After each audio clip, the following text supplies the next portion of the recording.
The Kansas City quarterback had flu-like symptoms before losing a fumble and throwing 2 interceptions in a 24-9 loss to the Denver Broncos. Patrick Mahomes feels perfectly fine after an illness and said on Friday he's ready to move on from last week's subpar performance when the Chiefs faced the Miami Dolphins.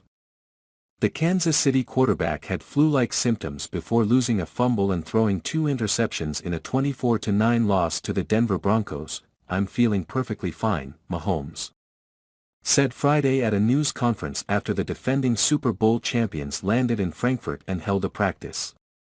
"It was kind of just that night and a little bit that next day. I kind of got back pretty quickly." Mahomes also sustained a cut on his left hand. But he said he's not worried about it ahead of Sunday's game. "The hand is fine, just have to cover it up for some practices. But I don't think I'll have much of anything on it for the game," he said. The Chiefs had key drops and 5 turnovers in the loss to the Broncos. "You find that stuff, you correct it, you talk about it with your coaches and your teammates and then you move on," Mahomes said. "The NFL is a long season.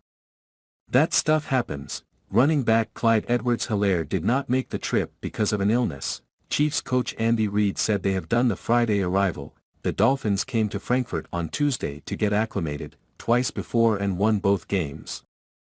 One in London and another in Mexico City. "The guys seem to respond to it," Reid said.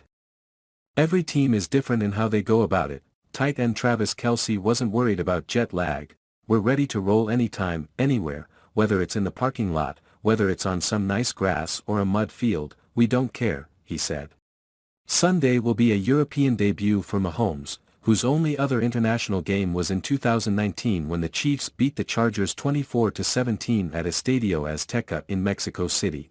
The Chiefs had been scheduled to face the Rams in Mexico a year earlier. But the game was moved, on 6 days' notice, to Los Angeles because of poor field conditions. Deutsche Bank Park recently replaced its natural grass with a newly installed hybrid surface that is mostly grass reinforced with synthetic fibers. The NFL pushed for the change a year after players and coaches complained about slipping on the natural grass at Allianz Arena in Munich.